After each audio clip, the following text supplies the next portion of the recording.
Hello, guys, and welcome back to As a Sports.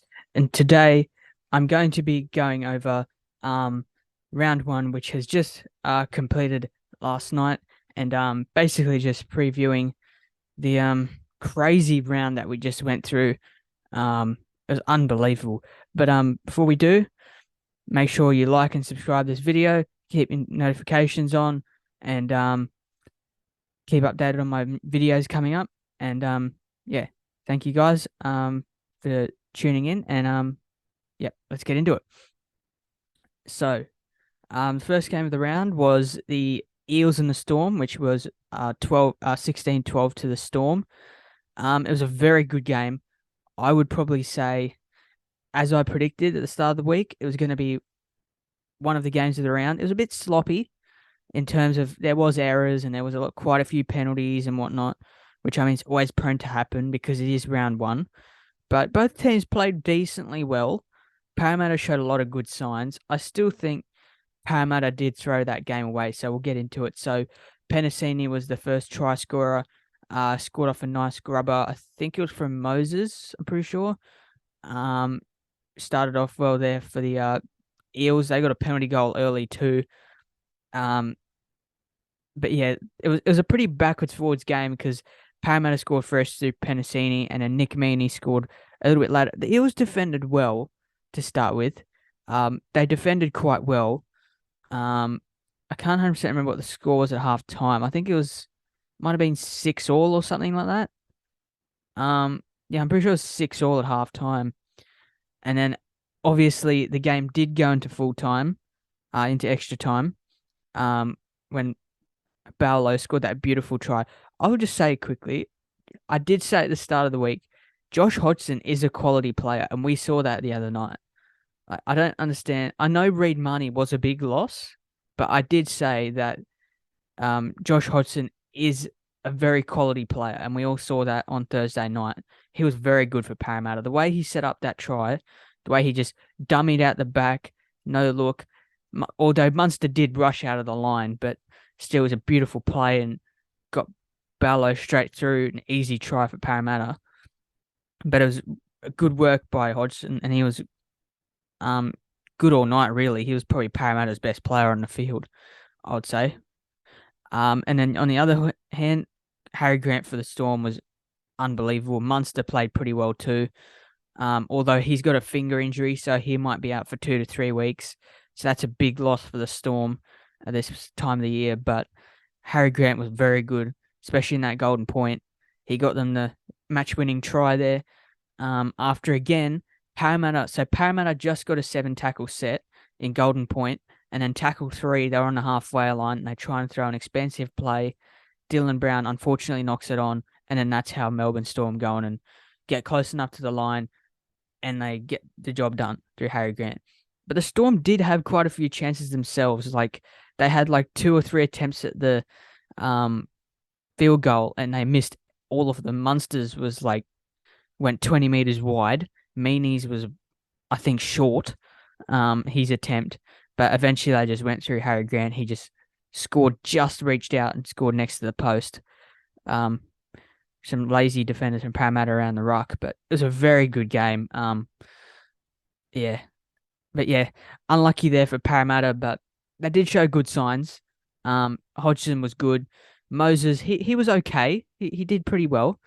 And Dill Brown too. He did all right too.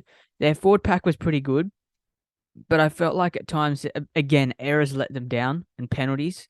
Errors cost them that game, and they do have some players out. But their second row, actually, at the start of the game, I was putting them down a bit, but their second row actually did not too bad. They actually did okay.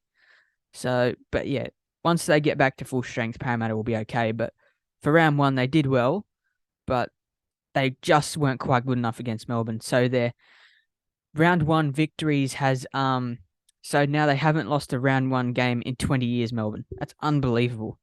Again, this might be the year where again we say, oh, Storm going down, but again, it looks like they may not be. The way they played that Thursday night, they were still pretty desperate. And they still have a lot of class there. So watch out for Melbourne. Anyway, on to the next game of the round. We had the Warriors taking on the Knights. It was a bit of a scrappy game down there in NZ. I did get this game right. I did tip Warriors 1-12. They won 20-12 against the Knights. This was an interesting game because the Knights started very well. They scored in like the first set of the game through Lachlan Fitzgibbon. So once I saw that, I was like, oh, here we go. Knights are going to absolutely run away with this.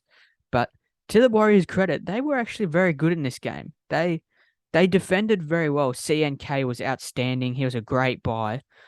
That try saver on Ponga late in the game when they were only up by like 2 or 3 points. I think they're up by 4 points. Ponga looked certain to score, but CNK held him up. That was unbelievable. He made a few try saving tackles. Their resilience was outstanding, which that's what the Warriors are not really known for, their resilience, but they were absolutely outstanding the other night. Their forwards were brilliant. Fanua Blake, even Midge Barnett against his old side played pretty well. Um, yeah, CNK was good. Egan was pretty good around dummy half too. He got the match winning try in the end. CNK, he actually scored a try himself too. Not to say with all the work he did, he was outstanding. He brought a lot of energy to that Warriors team. They're looking like a dangerous team too, the Warriors.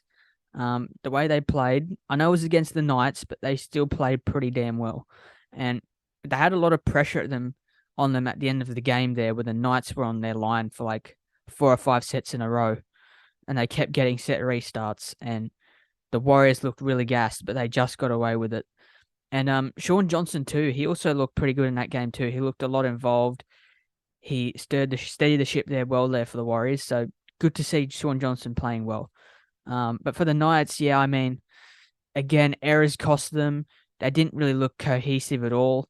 I mean, it didn't help when Ponga got sent off, or not sent off, but he had to go off for a HIA, which at the time he didn't know why he was going off for. But it was when they were in a scrap there, when the Warriors had been defending their line for like 5 or 6 sets. The Knights were trying to force the ball because they weren't getting any benefit for their all the possession they had, and the ball was on the ground and Kalen Ponga dove, but Adam Fanua-Blake dived on top of him and accidentally collected him in the head, and he had to go off. So hopefully Ponga's all right there, but I mean, Ponga did look good at 5'8". He looked okay. He had some good touches for the Heimel Hunt try, where it was a nice set play and he tipped it on to his outside men. He when he had the ball, he looked somewhat dangerous, which of course he is because he's a quality player. But other than the occasional quality touches he was okay. He didn't do anything extravagant, but he was okay. But I think he needs to do a little bit better there. But I know it is only round one, but he's showing okay signs there. So it may be okay. Lockie Miller at the back, I mean, he was okay, but even he struggled quite a bit. But it'll take him a bit of time to adjust to their style. But yeah, it was a good game nonetheless. Warriors got the job done. They're a bit too good for the Knights. Um, yeah, onto the third game. Now this was probably the game of the round, I'd say. This was a pretty high quality game. We had the Panthers taking on the Broncos. The Broncos ended up winning 13-12. It's an unbelievable game. It was wet weather footy. Again, Adam Reynolds, like he's still extremely crucial to that team. And again, as I stated, Farnworth is a massive signing for the Dolphins next year, which I'll get on the Dolphins a little bit later in the video, but Farnworth is a massive signing for the Dolphins. The way he played on Friday night, he scored a double, obviously, to get the Broncos over the line in this game. He was exceptional in attack. He was looking for work. He was constantly getting them out of yardage. He defended very well. Well, the Broncos in general just defended very well. Panthers had a lot of chances at them, but to be fair, Penrith didn't really throw anything at them because they didn't really look cohesive at all. Like, I'll get on to Penrith in a minute, but the Broncos, they just defended so well. Like, I think that there was at one stage there where Penrith had quite a bit of possession on their line, but they just couldn't crack them. But also, to be fair, they weren't really throwing much at them, but still, the Broncos kept holding them out, kept forcing errors. And the Broncos, when they had the ball, they just made them pay, and Adam Reynolds just conducted the game perfectly because the game started off in good conditions, but then as the game went on, it started to rain. So in the rain, he just controlled the game. Once it started to rain, Penrith just pretty much fell out of the game, really. And from then on, Reynolds just controlled the game, and the Broncos forward pack was brilliant. Um, they were just out muscled the Penrith pack, which is something you wouldn't hear too often because we knew Penrith last year they had a dominant pack, but the only person in the Penrith pack I can confidently say did their job and did their absolute best was Fisher Harris. He was outstanding. He was putting shots on. He was running absolutely as hard as ever, and he was probably one of the Panthers' best players on the ground. As well as when Sonny Luke, when he actually came on, he got them back in the game, which I'll talk about now. So the Panthers, their 2 tries came from Crichton, which came very early in the game. It was actually a try from inside so the Broncos line was very condensed to start the game. Pretty sure they scored in the 10th minute through Crichton. It was 6-0 to Penrith. And from that point, I think we all would have thought, oh, here come Penrith. They're going to absolutely put a score on the Broncos here. Because that try was a little bit too easy. Or the Broncos' defense was way too condensed. And they had an easy run down the sideline. And Crichton got the try. And then after that, they didn't really throw anything at the Broncos. Because as I said, the wet weather just started to kick in. Panthers kept making errors. Gave away a lot of cheap penalties, which Penrith don't normally do. And yeah, they were pretty uninspiring in attack for most of the game. And everything they threw at the Broncos could pretty much defend. So I didn't really. But again, as I mentioned before, as soon as Sonny Luke came on, they looked very dangerous because his deception at dummy half absolutely helped. And he absolutely pulled the Broncos' pants down and almost got Penrith the win in the end when they didn't really deserve it because the Broncos were definitely the better team on the night. But Sonny Luke scored for the Panthers with, I think it was like 5 minutes to go or something like that. So Penrith still had a chance. But yeah, once he came on, Penrith looked a lot better, but the Broncos just hung on. But yeah, I mean, and obviously the biggest talking point that came out of this game at the end of after full time, Jerome Luai and Jamin Salmon had a big argument and were swearing at each other and carrying on whatnot. I mean, I don't really read too much into that stuff, honestly. If anything, if I was a Penrith fan, which obviously I'm not, as you can tell, I'm a Titans fan, which we'll get onto us in a bit later. But as a Panthers fan, if I saw that, I would actually be happy that I see that because it shows that they're still passionate and they still care that they lost. I mean, I can understand because they were scrappy on Friday night. They were very scrappy, which is what they were arguing about. They're arguing about each other about them being scrappy and not doing their jobs, which they've been doing for so long now. And it's just, I understand that there's this whole thing against Penrith at the moment because obviously when a club's successful, everyone's out against them and everyone wants to make it look like that. Oh, they're fighting and they're now coming back to the pack and everything like that, which they are coming back to the pack. Don't get me wrong. We saw that last night because we did see they did miss Api Coruscant. He's threat out of dummy half, they absolutely missed, which again, I didn't understand in this game either. Why did they leave Sonny Luke so late?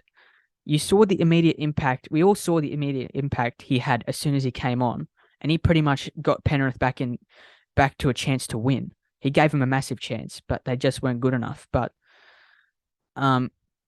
Sonny Luke should have probably. I would say now Sonny Luke will probably most likely start, and then they'll bring Mitch Kenny on it, or they will bring Mitch Kenny off a lot earlier than they did.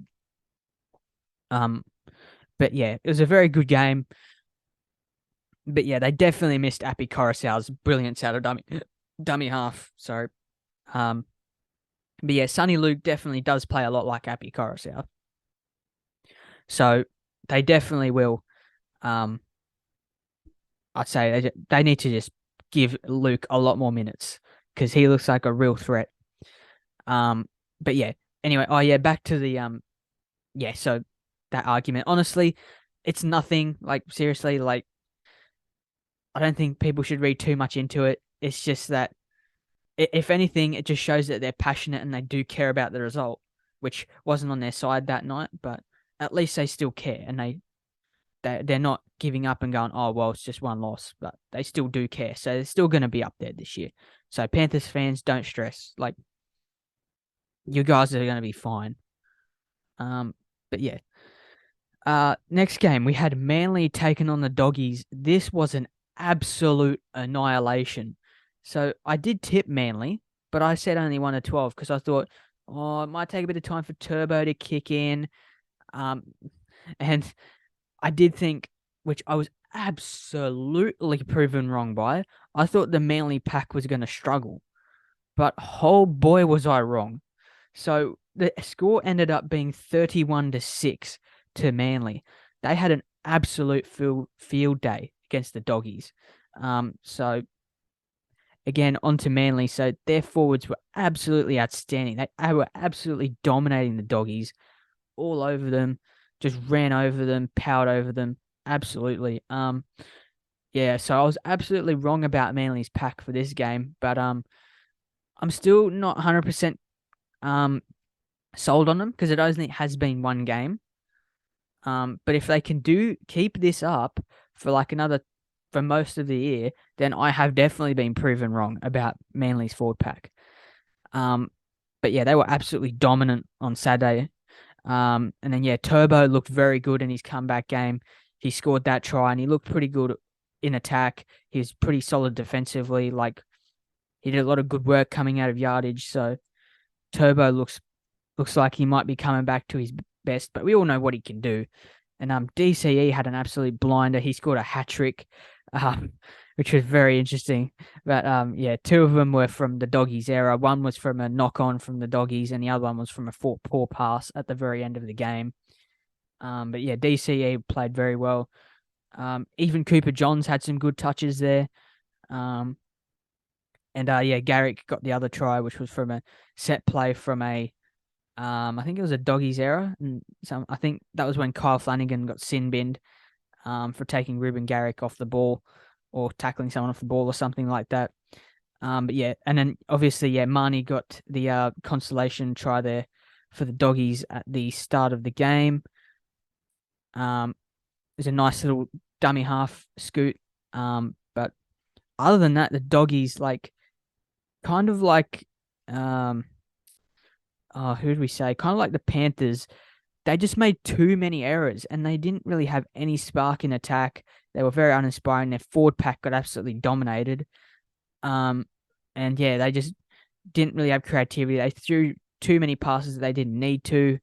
Like I said, two of DCE's tries came from Bulldogs knock-ons when they were attacking, coming from their own line. So if you take away those two tries, it's a little bit more of a respectable scoreline, but they still absolutely got annihilated. Um, Doggies made way too many errors. Their combinations still don't look right. That's why I said again, Doggies not quite top 8 this year. You need a bit of time. And like I said, and like I knew, Manly were going to be too good in this game, which they were, but they were a lot better than I thought they were going to be. So credit to Manly there.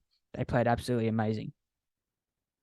Good signs for them up there, and good to see Anthony Seibold get a win. Like honestly, but again, I need to see him get a lot more wins throughout the season rather than just one win. But good start for Anthony Seibold and Manly for 2023. The next up game, this was another good game too. The Cowboys and the Raiders ended up 19-18. So there was two 1 point games in this round, which is why it's been such a good round. So the Cowboys, again, they look just as good as last year. Drinkwater was absolutely amazing. He got a double. Mary Talangi got a try, and Chad Townsend kicked the field goal to get the job done for them, while Emre Gula, Tom Starling, and Jackie Whiten got the tries for the Raiders. But yeah, this was an absolutely cracking game. The Cowboys were absolutely all over the Raiders in the first half. It was 18-6 at the break. Gula got a try there for him halfway through the second half to get him back in the game.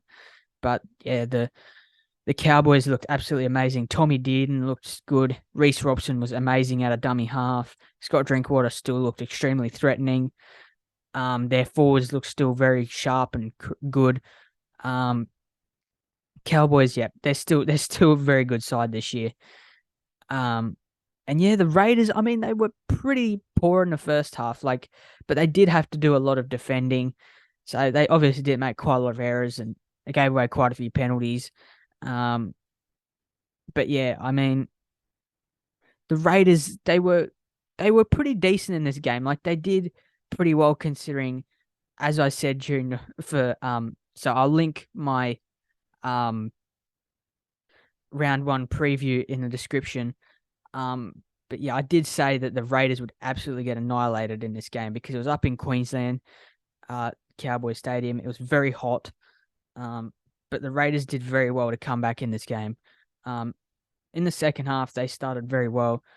Tommy Starling got a try, and then Jack Whiten um, got a nice try there from. Well, it was a short dropout from the Cowboys, but Colfelt knocked it backwards, and Jack Whiten was there to pick it up, and he scored untouched. So that got the Raiders back in the game. But other than that, it was it was a good effort just for the Raiders to be that close to a win. Like they were.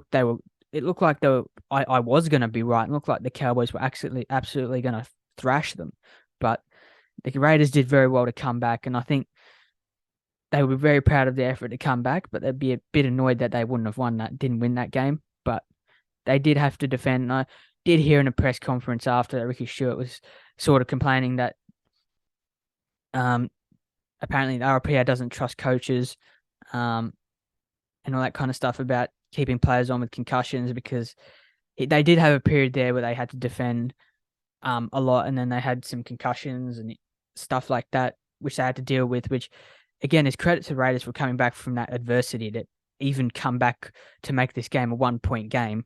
But yeah, again, Cowboys looked very good. They deserved their win. They were the better team, but it was good to see the Raiders fight back and make it an interesting game. Um, next game we had the Sharkies taking on the Bunnies on Saturday night. Now, this was also a very good game, but biggest takeaway of this game for me, Lachlan Ilias. He has absolutely come into his own now. This game was unbelievable from him. He scored a try himself. He set up one to Campbell Graham and one to Kalamatangi. Oh, he was absolutely brilliant. His kicking game was good too. Um, Lachlan Ilias has absolutely come to his own. His defense was pretty good too. Um, but yeah, absolutely good to see there for the Bunnies. I mean, and then yes, so Campbell Graham also scored another try, so he got a double, but that was set up by Latrell Mitchell, and he also kicked a field goal on the penalty. And yeah, I mean, the Rabbitohs look very good in this game, especially Lachlan Ilias, and of course Cameron Murray. He's always there. He was excellent. Latrell Mitchell was a little bit quiet, but when he had his hand on the ball, he looked good and he looked dangerous. He had a bit of a, I think he had a bit of a concern. I think it was a leg injury or something like that. But I think, as I've heard, I think he'll be okay for round two. But which is probably good news for Bunnies fans. But yeah, it was a very good game to watch. And the Sharkies, they did get a try to Trindle and Katoa, and Wilton got a consolation at the end to make it interesting at the end. But Sharkies were off a bit. They weren't necessarily there defensively. They got found a bit on the edges, with Hines being out, obviously. But Trindle did start the game well. He kicked a nice 40-20 to start the game. And I did say at the start of the week, Trindle, without Hines, Trindle's still a decent enough of a player. He's still good enough. And he's been in their team for ages, so that he knows how they play. But yeah, it was good. He had a decent game. He was probably one of the Sharkies' better players, and unfortunately, it was unlucky too that Wade Graham got sin bin, which also didn't help the Sharks at all. But I wouldn't say that as an excuse because by that point they were already beaten by that point. But yeah, it was a high shot on Davey Mawale. I mean, it from when I first saw it live, it looked like a good shot, but on replay it was a high tackle. But I mean, it was unlucky. But yeah, by that point the Sharkies were already done. The Bunnies had already beaten them by that point, so I don't think you could use that as an excuse for the Sharks losing that one. But the Rabbitohs were just a little too good. Lockie Ilias was too good for them, too good for the Bunnies, and the Bunnies were just too solid. And the Sharkies did it again. Most of the teams that lost, again, they just made too many errors. And there were quite a few errors in round one, which you expect every season because that's just the way round ones always are. There's always errors, always penalties, and teams are always very clunky. But yeah, it's good to see. Now, one team that wasn't clunky, the next game, the absolute surprise of the round, the Dolphins, the new team, beat the Roosters, who are probably up there with premiership contenders this year. That's what everyone was talking about, me included. Lost 28-18 to the Dolphins. This was an absolute shock because, as I said, I did say Roosters would win this game quite convincingly, 13 plus. But I did expect the Dolphins to challenge and be competitive, but I thought the Roosters would run away with it in the end. I thought for like 60 minutes of the game, it'd be quite even, and all of a sudden the Roosters would just run away with it. But boy, was I wrong. The Dolphins had an absolute field day. Asako got a double. He was brilliant. I think Bennett might have found his 2018 form back for him, which good news for Asako and the Dolphins. Lamelu got a nice try. I think it was Sean O'Sullivan, or no, Jerry Marshall King, or one of those two. Nice short ball to Lamelu. He isolated, I think it was Sam Walker, who didn't have a really great game either. But we'll get onto them in a sec. And then Hammer, the first try for you got the Dolphins' first ever try. A nice run through the ruck by Jeremy Marshall King. And the Hammer goes under the post. And then Nichols got a pretty soft try, to be fair, around the ruck, next to the post. And the Roosters got a try early to Sutley off a kick. Hutchinson off a nice little step from James Tedesco back on the inside. And he easy drawn pass to Hutchinson. And Tupou got one late to get the Roosters back in the game off a kick from Luke Keary. But apart from that, Roosters looked okay to start the game. They were okay in the first half. But again, like Jeremy Marshall King, Jermaine Asako and Felice Kafusi were absolutely amazing for the Dolphins. Felice Kafusi just smashed anything that moved. He basically turned the momentum. It was, I remember this very vividly. It was 12-6. I'm pretty sure it was Egan Butcher was running. It was tackle 3. He was running out of their own 30-meter line, wherever it was. Felice Kafusi just smashed him, and he knocked the ball on. And from that point onwards, the Dolphins were back in the game. And from then on, it was all the Dolphins. After that, the Roosters had nothing. They were woeful in attack. They kept dropping the ball. They looked pretty predictable in the attack. They didn't throw too much at the Dolphins, really. The Dolphins were just way too good defensively. Jeremy Marshall King just absolutely blew their ruck open too easily. He just ran through quite a few times. 3 of the Dolphins, 4 or 5 of their tries came through the ruck. 3 of their 5 tries came through the ruck, which was 2 which is not good signs for the Roosters. But again, it is round 1. But yeah, Jerry Marshall King looked very good at dummy half there, which is good to see for the Dolphins. And it was an absolute brilliant atmosphere. I was watching the game last night. It was just a great atmosphere. And it was easily the upset of the round. But again, I did expect the Dolphins to challenge, but I didn't expect them to be that good. But again, onto the Roosters now. Yeah, they were horrible in the second half. The way they started, they just knocked the ball in the first few minutes from the kickoff. The Dolphins were absolutely all over them. They had no chance. They were just got out enthused by the Dolphins, basically, in this game. I mean, Teddy showed good signs. He was okay, but even he made a few errors, which just comes to show how tough of a day it was for the Roosters. Lindsay Collins was probably the best player on the field there for the Chooks.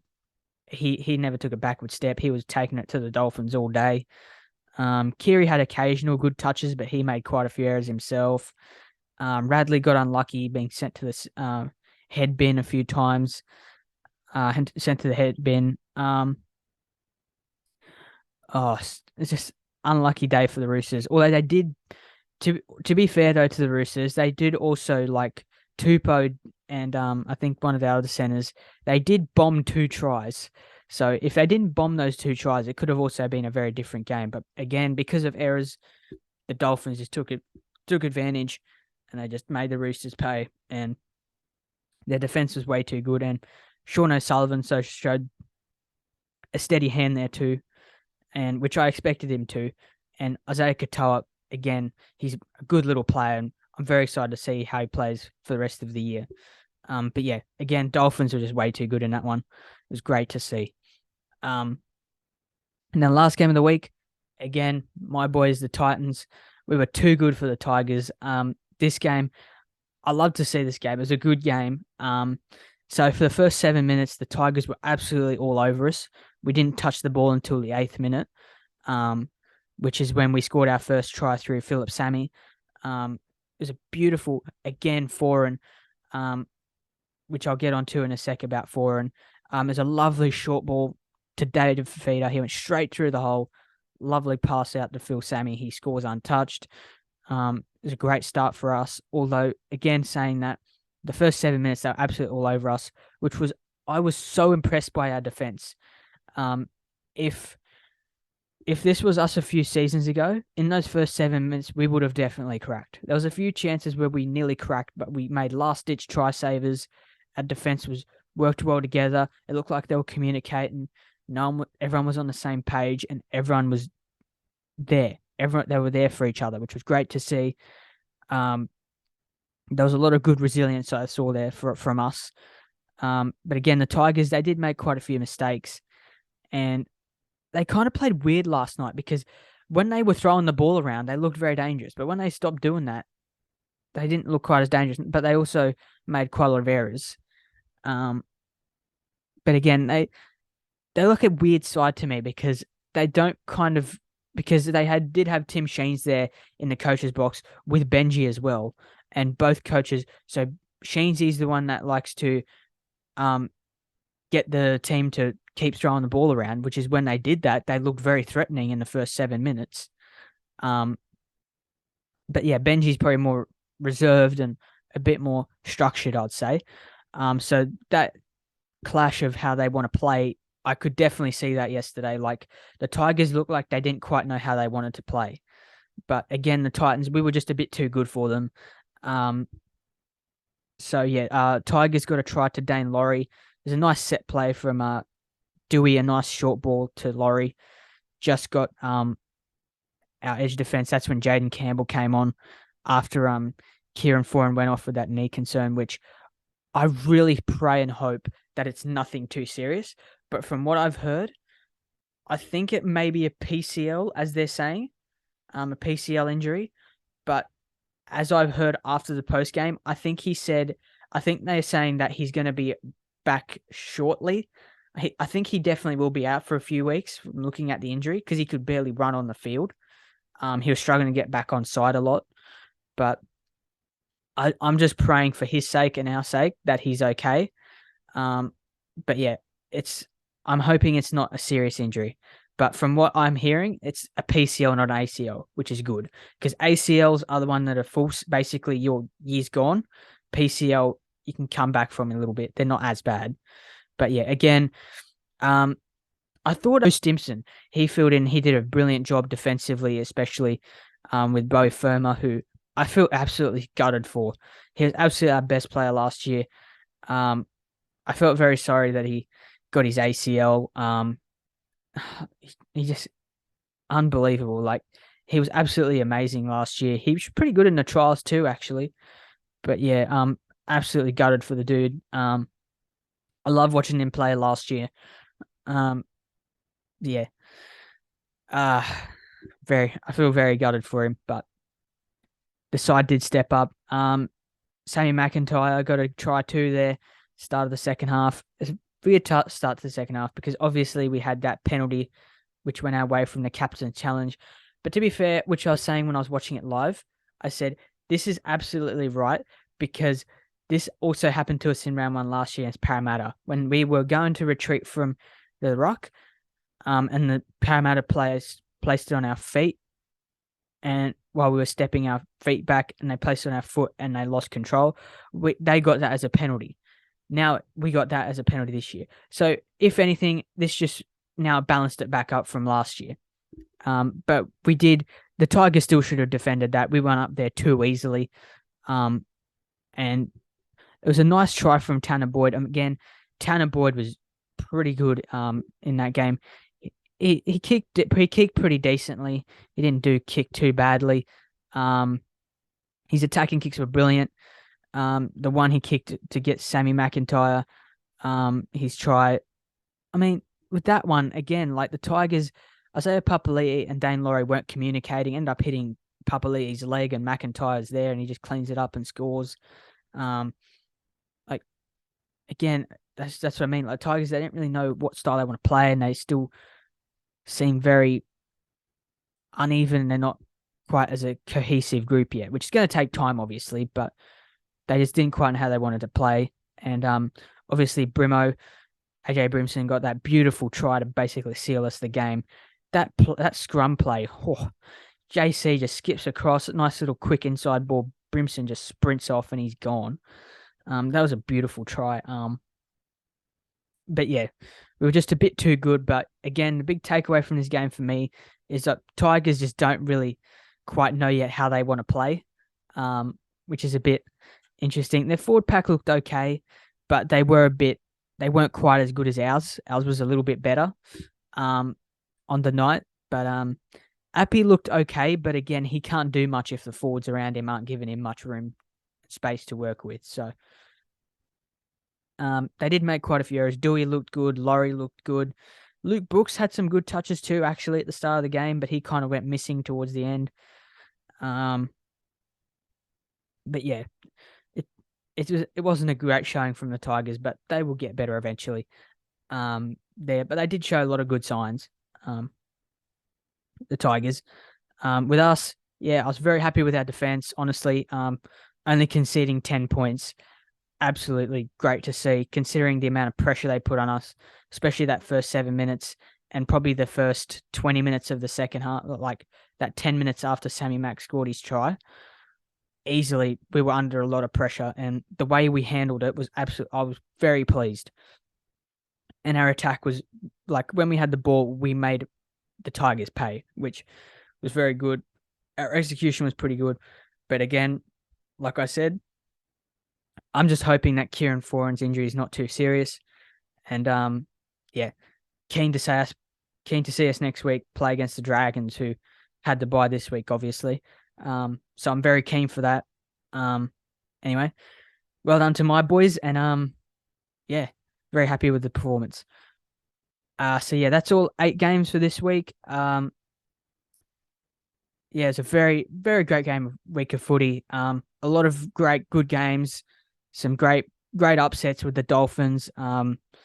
Happy with how my boys the Titans played. An upset in the Panthers and the Broncos. And yeah, the Storm again proved that they're still going to be a good side this year.